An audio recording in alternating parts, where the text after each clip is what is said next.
All right, Jeff, we're back, and thanks for that update there, and thanks for Malik Scott for joining us. Now we're going to be joined by another great fighter, Peter Kid Chocolate Quillin. Peter, thanks for joining the Jeff Mayweather Show here with myself and Jeff Mayweather. All right, thank you for having me on. Hey, appreciate it, man. What's up, Jeff? How you doing? Well, Good. And yourself?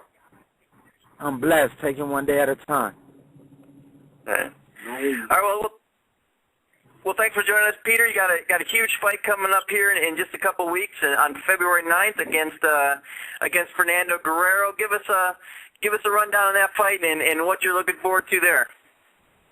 Well, it's not as huge as my girlfriend. My girlfriend is like 300 pounds, so I don't know if it's that huge, but you know. But no, let me stop playing that. The fight is definitely huge, and I'm blessed to be on a great card, to be able to showcase my talents. It's just all a blessing, and and I'm gonna keep on striving to be the best and I'm just good enough right now. I know you say I'm a great fighter, but I just think I'm good enough for right now until me building into that greatness, and that's what I'm doing every day. Right. Well, now you're a Grand Rapids guy. What do you think of those Mayweathers? They're the second best fighters coming out of Grand Rapids, right? Well, you know what? I'm where I'm at because of the Mayweathers. They inspired me to be, a fighter, and actually, humble down and be able to get off the street to be able to go into a boxing gym. So I'm blessed to be able to be, from the same city of such, a great family of boxing, having a great family in boxing from Grand Rapids, and Big Floyd is good friends with my father for so many years. So, just to be able to, be from the same city and work towards my own things, man, it's a blessing. Right. How long did you live out there in Grand Rapids? I lived out there my whole life. We moved my family moved us from Chicago. I was like 3 months, 6 months of age, and moved to Grand Rapids, lived there until I was 18 years old, moved to New York City after that. But my whole swag comes from Grand Rapids, Michigan. Right. Now I'm from the Detroit area. I didn't get over there that much. But, for the folks that don't know, Grand Rapids is not huge. Just explain, you touched on it a little bit, but, what the Mayweather name means to folks out there in Grand Rapids. Man, it's, as far as boxing, when everybody go into a boxing gym and fight, they try to fight like the Mayweathers. From Grand Rapids, especially, their name's such a big name there and everything. It's kind of sort of like what the Barrages was coming out of Grand Rapids is in the same fashion. But, for boxing, having like Floyd going to the levels he went to, like, to be able to be from the same city of a guy that's went to heights that you can never ever imagine, and made some of the biggest the biggest purses in boxing, man. You know what I'm saying? Like, that's what when it's time to when I set my goals, I set goals according to that. Yeah. Now, Jeff, what are your thoughts on a fellow Grand Rapids guy there and what Peter's been able to do so far in his career? Well, I mean, I'm very proud of him. I'm very proud of the fact that he is from Grand Rapids, and it just shows that no matter where you're from, you can become, you can follow your dream and make it happen. And I got a chance to watch the fight when Peter won the title, and it was very impressive. Put the guy down 6 times or something like that. The guy. Yes, I knocked him down 6 times. But you know what's crazy? They don't even give me credit. They don't even give me credit for it. Only real boxing people give me credit. But let me tell you something. They're like, yeah, you got to get a guy to get up 6 times. I mean, what do you feel about that? I said, well, if he could have kept getting up, it was my job to keep knocking him down. That's all I train to do. And I'm very blessed to be able to have a fight underneath my record like that where, a guy's never said, I never fought a guy who won 15 amateur fights to be able to go out there and put on a performance with another black fighter like that, and be able to come out unscathed and feel good about himself and go to another fight. I'm blessed with that. Now I'm back February 9th in the same stadium defending my belt against another top guy that's going to come to win, and I'm coming to, hold my title with pride. Right. Yeah, I want to get that fight in just 1 second real quick. Just first I want to go back with your name. I know you're Cuban descent. Your father was born and raised there. Tell us a little about the name Kid Chocolate and where that came from. I know it came from a great boxer back in the 30s, if I'm not mistaken, right? Yes, 1920s, early 1930s. The Kid Chocolate was one of those marquee names in New York City. Kind of had a similar story. What I did, moving out of my hometown to make my name in New York City. I went to New York and made a good name for myself in New York, and the same thing what he did. But he was like selling out the stadiums and the arenas there. So when I thought taking on a name, I ain't taking it to be disrespectful and saying I'm just that great. No, you rarely hear about those great fighters from those cutback, throwback fighters from the 20s, 30s. You know what I'm saying? Like the Jack Johnsons, the Willie Peps, all those guys. You don't get to hear so much about them who paved the way for like guys like me to be able to be where I'm at, and then having similarities to him being from Cuba. My dad is 100% Cuban, and having a lot of Cuban culture about myself, man. I rep Cuba very proudly. And I'm just blessed to be able to hold a name proudly and keep his name alive for the history books, keep his name alive for boxing fans, keep his name alive for boxing, period. Kid Chocolate was one of Mike Tyson's favorite fighters. Yeah. Well, you probably didn't know this, but I believe Jeff, towards the end of Jeff's career, he actually fought him, right, Jeff? How did that fight go?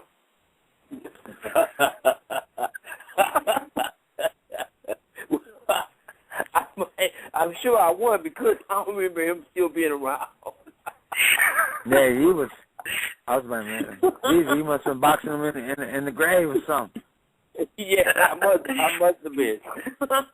Yeah. Jeff started out the bare knuckles, and then the 120 round things, and then he kind of moved on from there. But when they never used to wear shoes.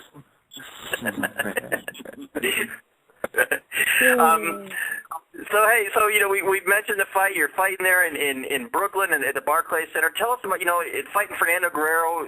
You seem like you and Danny Garcia are attached to the hip there, fighting on the same card again here and in the same venue. Tell us about being able to fight there and kind of what's your second home.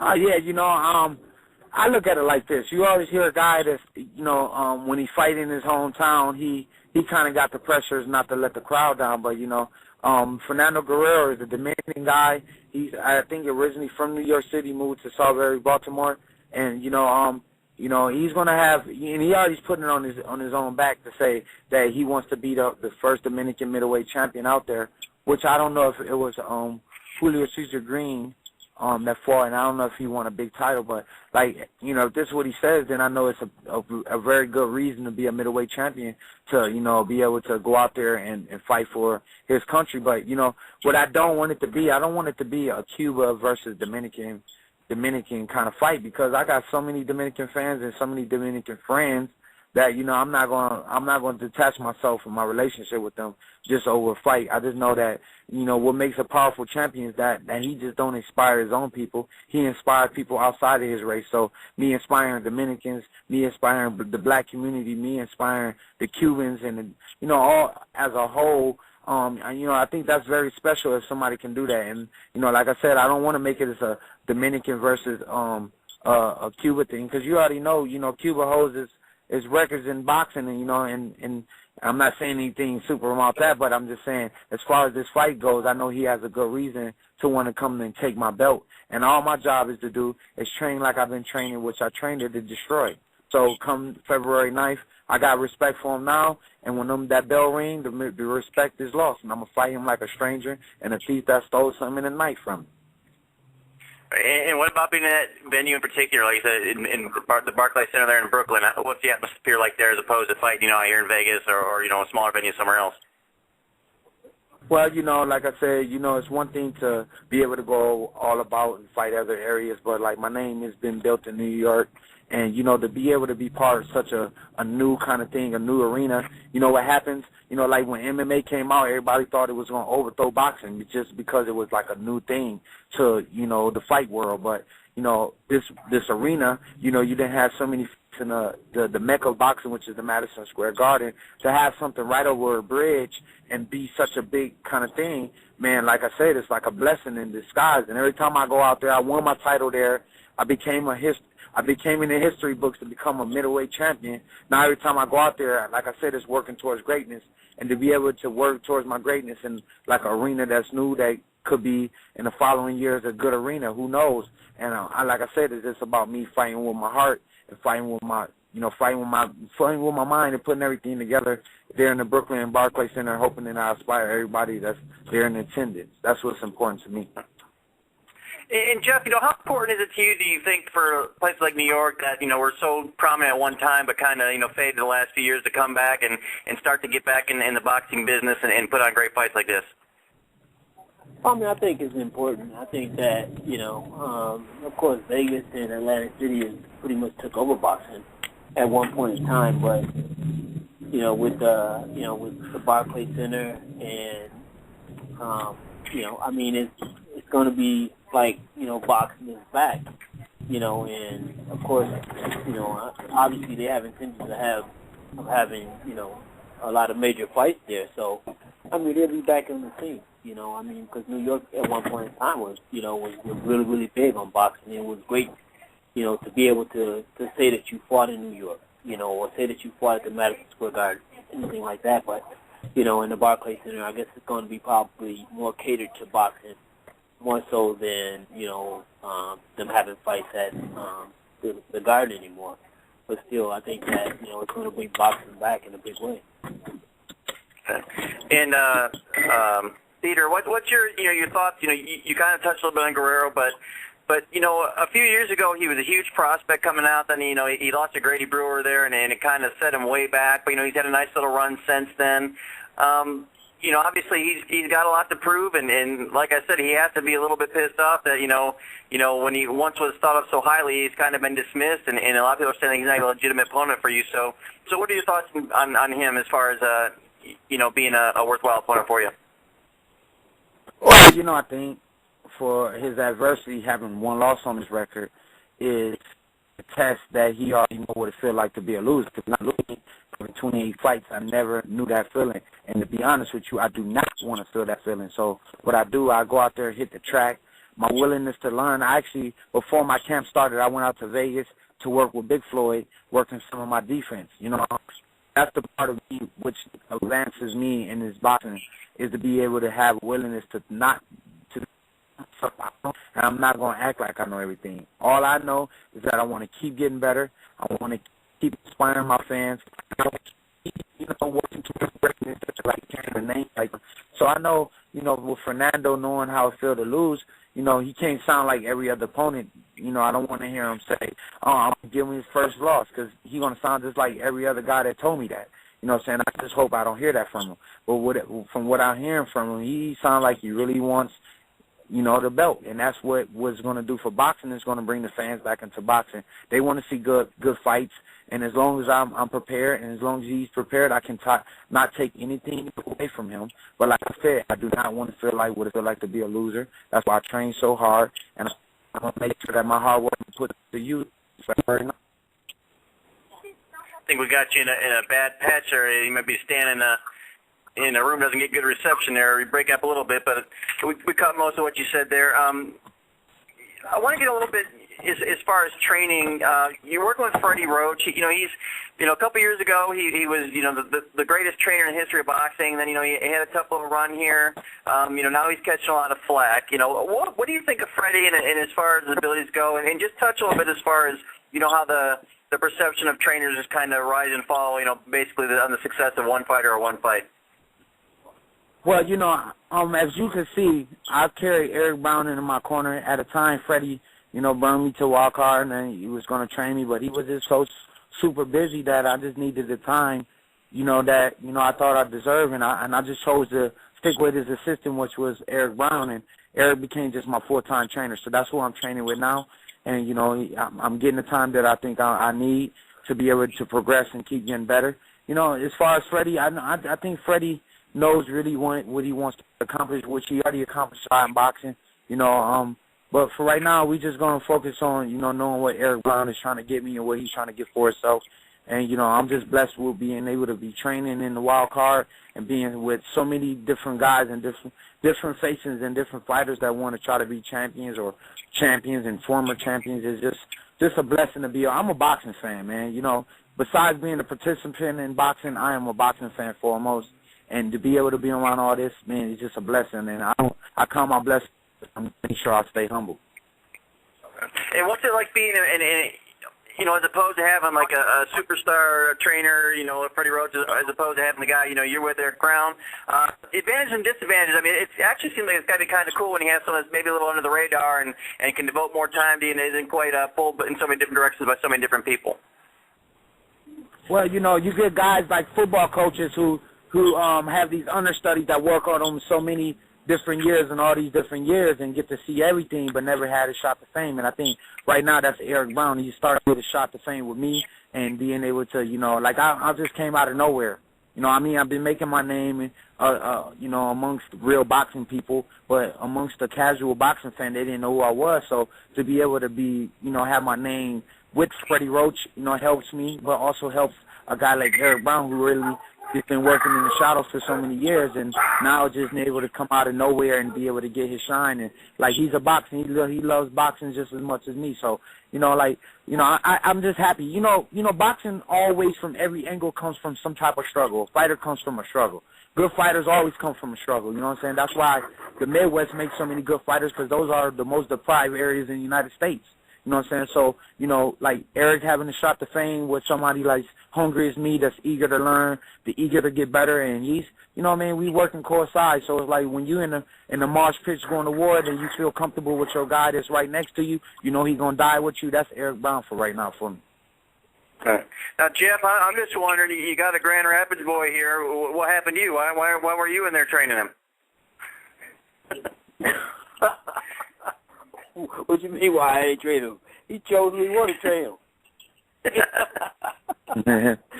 Most important thing is that don't take away the fact that I'm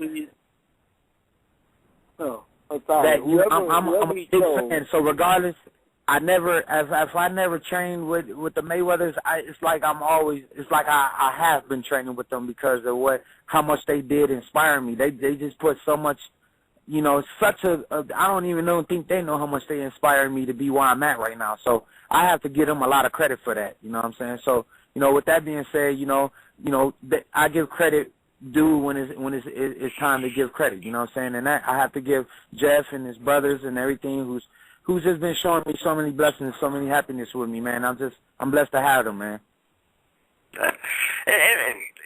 What do you think about some of the big names in your division?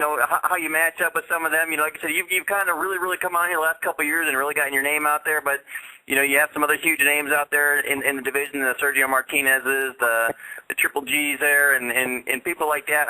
How do you think you match up against the other champions? Who else am I missing? Who's the other champion? Of course they're all good fights. Oh, I'm sorry. No, go ahead. Go ahead. Oh, yeah, I think they're all wonderful fights for me, and I think they all will be fights that will be made soon, and I think it all comes in time. This fight, I'll probably have an X on my back, when these guys wanting to fight a guy like me. I just look at those guys like food, man. Eventually, I'm going to eat them, you know what I mean? And, I just train hard and be prepared for any one of those guys.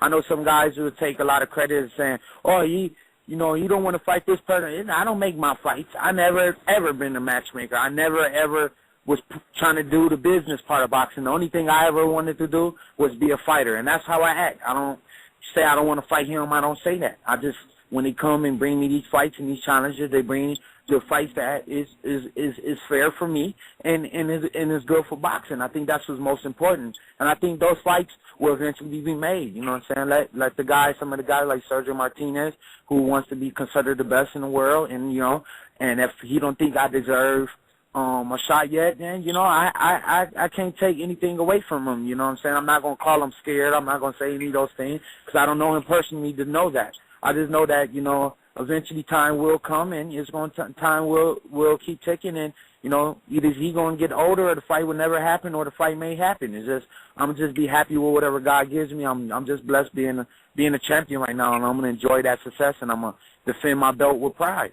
and until it's time to get some of them other belts. Do you have a dream opponent? Is it Martinez, or maybe, if you're thinking strictly money, I guess, Martinez and Chavez Jr. are probably the biggest paydays out there. But do you have someone in mind that's kind of your dream opponent? Well, I love to fight. Right now, let me just say this. If I go over the head of Fernando Guerrero, then I'm looking too far in the future. I just know that number one priority is Fernando Guerrero, to be, focused on. That's who I'm focused for this whole camp. It's been him, and I'm looking at him. I see him every morning. I fight the fight every day in my head. So, I'm training to have a victory. But, it's other names like Daniel, who had 2 belts. It's Triple G, of course, that, is a superstar fight. And, of course, Sergio Martinez, which, my eyes been on for so many years now. And, I never had my shot to get at him. And, like I said, all those fights could be made in the future. And I'm going to just keep focusing. I'm going to keep fighting, and I'm going to keep my hands up, my chin down. I'm going to keep a smart mind, and I'm going to fight with my balls, because that's what I'm fighting with. That's what it was. Yeah, it's a lot of fighters, man. They fight only with just some of their tools. They fight with their hands.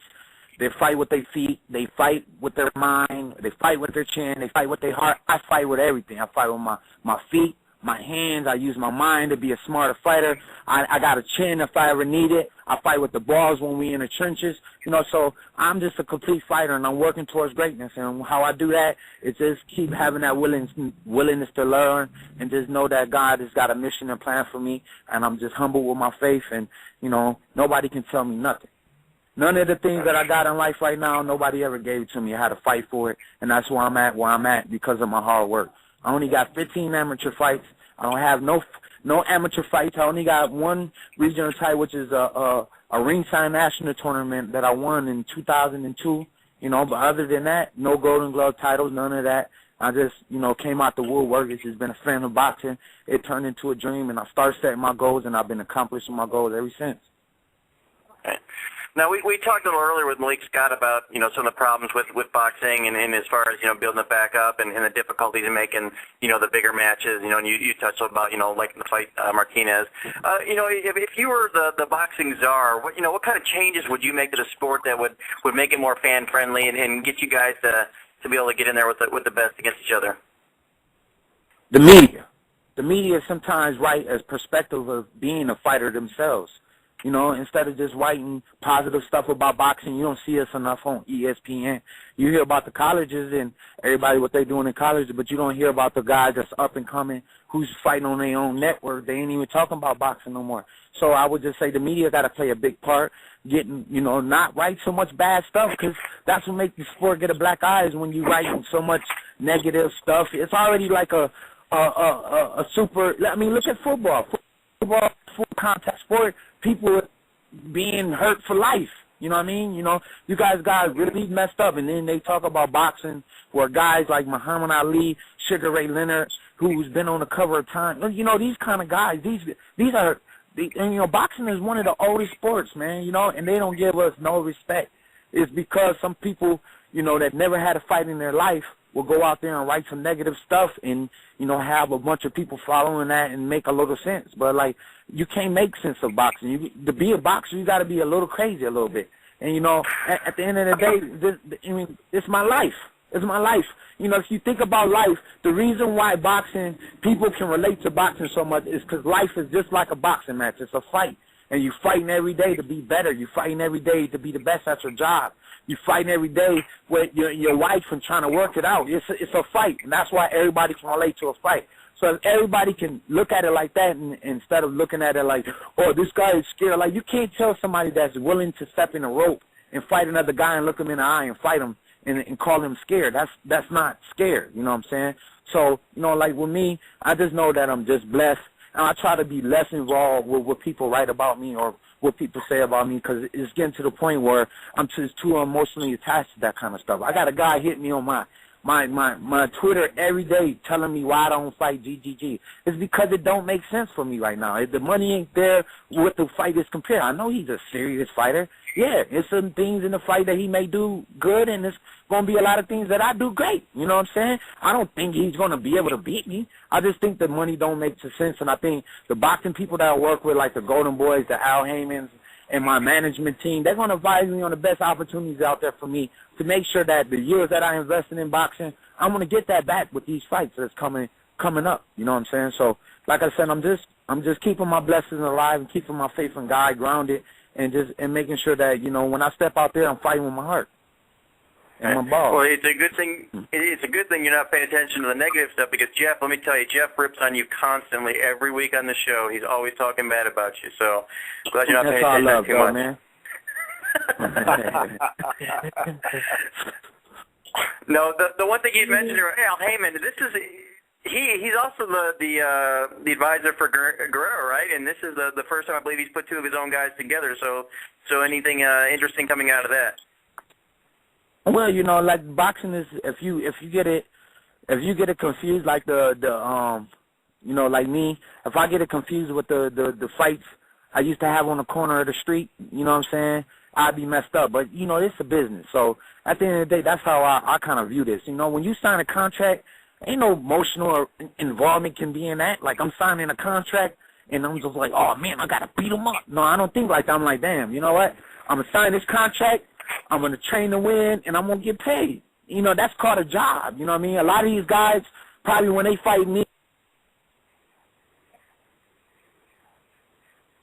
when they about to fight me, I'm sorry, yeah. When they about to fight me, you know what they do?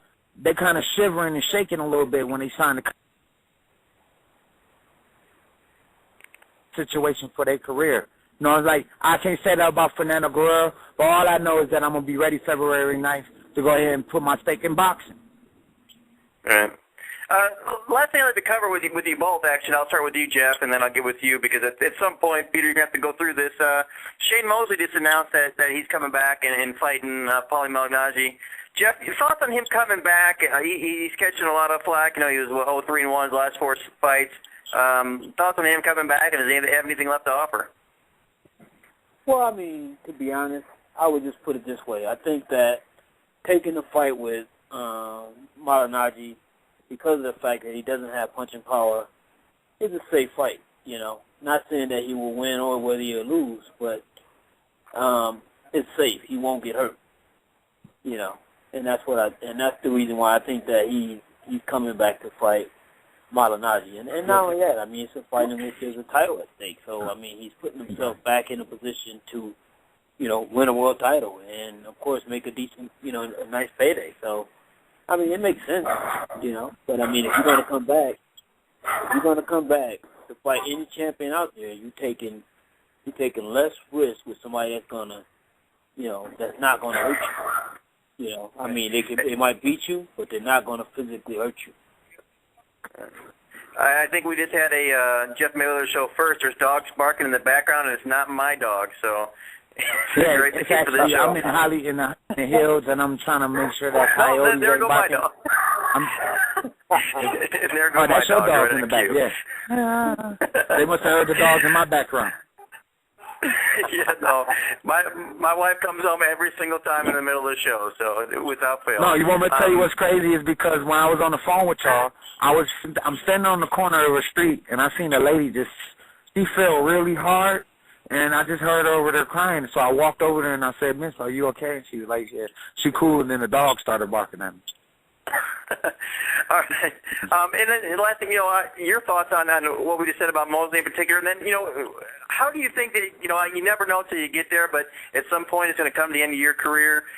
Do you have kind of an exit strategy, and how do you think that's going to play out? It's going to be really hard for you to walk away, or, you know, I don't know. I'm not a fighter, so I know that the competitive spirit's got to always be there, and it's hard to walk away when you got another good 50 years left in your life after your last match. Well, I think at the point, when I'm at that point, then I hope that I'm surrounded by good people, my friends and my family, who's going to, you know, have me truly at heart. And at the same time, I hope that I'm just thinking in a clear head and I'm not thinking a lot of emotion. I don't like to make decisions out of emotion. I think at that time, you know, God is going to show me at the time what I should be doing, you know. And it's kind of hard to say that when you got a guy like Bernard Hopkins who go out there and just try to put his best foot forward and became one of the oldest champions ever made, you know what I'm saying? So, you know, like I said, it's kind of hard to believe what the odds are when you can, you know, break all and beat all the odds that's on you, you know what I'm saying? So that's what makes boxing such a special sport, is that you can, you know, one punch can always change a whole fight.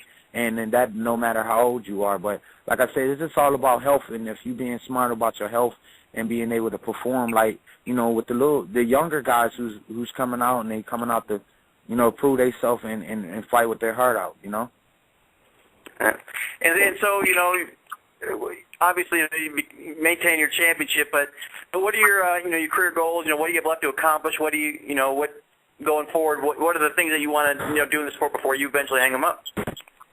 Well, I got to break some records. I got to figure out when I'm able to break, what kind of records I'm able to break, and just work towards that now, and just defending my belt with pride, and be able to accomplish more in boxing. Who knows what it might be. So, the sky, I go beyond the sky now. The sky was the limit before when you become a champion, and then once you're the champion, you got to go beyond the sky to be accomplished whatever you want to accomplish. I want to be in touch with my community a little bit. It's a lot of things happening in Grand Rapids. God rest a young guy's name is Anthony. It's my mother's friend, best friend at years back. Her son has been just found in the alley and somebody murdered him. I just got the word this morning that he just got killed. So, I just want to get back, so much when I come from Grand Rapids, it's so much stuff that makes you want to get out of that place and never go back. But I think where I'm at right now in my life, I got to be able to be a voice for, what's going on, and just go out there and just show them that I do care, and I just think that everybody should work towards where they want to go. And I'm going to look to be doing that more in the future for myself. Yeah, it's always great to see the you fighters that do well for yourselves, want to, give back and do what you can for the community. I know we had Andrew Durrell on a couple weeks ago from Flint, which, obviously has a rough time over there as well, and, he's concerned about the community. So it's always nice to see you guys, really showing concern for the place you came from, and, and the hard times that they're going through. Jeff, just final thoughts before we wrap up the show here. You gave your thoughts a little bit earlier, but just, where you think he is now and where he can go to in the future. I mean, it's pretty much like you said. I mean, sky's the limit. I mean, he's already in the history books. Now it's time to try to add more history. And, like I said, I mean, I met Peter a long time ago, and I think that he probably, I don't even know if he had his first pro fight at that time, but I know he didn't have very many fights. And, I mean, very, very nice guy, and it's kind of funny that I found out while he was in New York that he actually was from Grand Rapids, so I think I was out there with Shannon Briggs at that time. I think we were having a press conference for some fight. I'm not sure what fight it was, but... No, I think he was with the Russian kid. What's his name? The softball. Oh, Sultan. I was there to fight Shannon then. Where were you at? Was it in Bragimov? What's his name? Yeah, Bragimov. Yeah, so Sultan Bragimov. It was the fight Shannon. No, it was the fight, because we didn't fight. He fought Klitschko. Was it Klitschko? Oh, okay. Yeah, he fought the Klitschko brother. Yeah, he was over there. Yeah. I fought on the undercard of that fight. Oh, okay. Yeah. I just remember that's when you've been I had really pushed. That's how you know Jeff is around. It's just everywhere. You know what I mean? Yeah. Hey, and no, the one thing also, he got even more Mayweather attachment. Because my niece made one of your outfits. Yes, he did.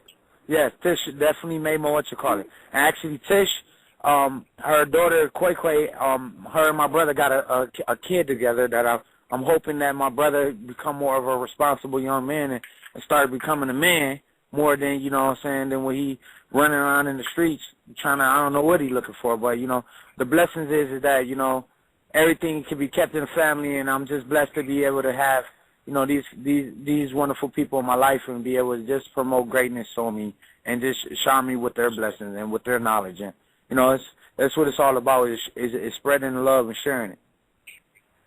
Actually, I want to ask you one more question to touch on it. Oh, go ahead, Jeff. No, I said this is a very positive man. I like it. Yeah, we can't go nowhere if we wasn't like that, man. I just learned that, especially where I'm from. The only people that don't never get to go nowhere is the negative people. And as soon as I started changing my life for the better by being just a positive person, I noticed that I was my own prisoner. I was just release myself, and I was more happy about life and more enthused about what I was able to get and more people that I can get to meet and see and meet. Yeah, I was going to ask you about that. How important was boxing and that kind of thing to you? Because coming from a difficult situation where a lot of people can go the wrong way, was there something that kept you from? Was it boxing that kept you straight and becoming positive and doing good things with your life? And if you didn't have boxing, was there a chance that you could have went and been done negative things in your life and had a rough time? Well, I had to thank God for all that because He gave me a powerful will. He put boxing in my life. And and I'm just blessed with having him in my life. And he always, I'm just humble, man. I'm very blessed to be where I'm at. I don't even sometimes give myself enough credit sometimes, So I'm just, like I said, blessed. I count my blessings. I'm just a happy guy. You know what I mean? I'm just happy with what I accomplished in life, and I know I still got more work to go. And I'm working hard, like I never worked before. And that's what I'm learning, that every time you step out there, you got to take your work level up a little bit more just to accomplish where you want to be at. When it's only a certain amount of people that want to go to the top of the pyramid, and the top of the pyramid is cold, it's lonely, and it's a place where only you can understand. And I think that's where I'm headed at. And I think God is going to put me there for a reason, to be able to inspire people and just keep my blessings showered upon others and sharing the blessings. And probably, keeping you away from Jeff probably also was a good thing that kept you in the straight and narrow in your life too. So that was probably a positive thing, right, Jeff? Yeah, good weed. Good weed. You got. Now, I could be a troublemaker myself. Jeff should probably be careful. All right, well, Peter, it's been great having you on the show. We're looking forward to February 9th. It's going to be you and Fernando Guerrero, also Danny Garcia and Zab Judas. So it's going to be a great card there in Brooklyn. Tell the folks where they can keep up with you on Twitter and all that kind of good stuff. Yes. No, first, if you can't get me on none of my Twitter or Instagram, you can go to my website, www.kidchocolate.com. They got all my tabs for my links. But if not, go to Twitter, Chocolate KO. Or Kid Chocolate, I'm sorry. You can also add me on Instagram, Instagram/Kid Chocolate. What's most important is that y'all tune in to the fight on Showtime February 9th, seeing me defend my belt. And y'all should see my 300-pound girlfriend sitting ringside. She's going to take up about 4 chairs, and I'm going to buy all the tickets for those ringside there. But thank y'all for having me on, and I'm blessed to have y'all bring me on. I appreciate it. Jeff, anything else you want to add before we let him go? Not really. That's pretty much it. I can sign them off. All right, thank you so much. Thank you. Yeah. Well, I'll say it before you sign them off, but yeah, just thanks so much for joining us. We were looking forward to the fight, and love to get you back on. Further down the road after you have a few more wins under your belt. Thanks so much for joining us. Appreciate it, and then I'll turn it over to Jeff. All right. Well, it's time to go, and it's time for me to say my customary bye. Bye. All right, Peter, thanks so much for joining us tonight. All right, that's going to about do it. Had Malik Scott on the first half hour. Thanks so much for him. And then we had Peter Quillin right here. Great guest tonight, Jeff. Any final thoughts as we wrap up the show? Well, no, I think both guys were great in their own way. I mean, I think Peter's very positive, has a great outlook on his future. And I think that Malik is, one of the rare guys out there that's willing to, to take some risks. And, and basically, like he said, I mean, even some of the guys that he's calling out are his friends. And like he said, some of these old need to go, because, he don't know necessarily whether it's the promoters or whatever the case may be. But, he just said that, he thinks that, that these guys should fight and find out who's the best American. It's kind of interesting. They both had different outlooks on the sport. You had, two totally different looks at it. You had Malik Scott saying, who cares about the money, just get in there and fight. And then you had, Peter, saying, I'd fight Triple G, but the money's not right. So, and not saying one's right or wrong, but you definitely had two different outlooks on boxing and how to handle the career. No, exactly. I mean, and like I said, I mean, everybody's different, and that's what we got a chance to see tonight. We got a chance to hear tonight, rather. You have two guys that, because Malik was kind of more, he was more like in the zone, and he was, basically, he was on a rant about, the things that are going on, and I can kind of sense that, you know, with him, because it's been a long time for him, you know, for now to finally get some just dues or to get some you know, some notoriety, you know, in his career. You know, and he's at 35-0. I mean, he should have already been fighting for a world title, but you know, for some reason it never happened. But now with you know, with NBC being, you know, back in the boxing business, I mean, people gonna know who he is.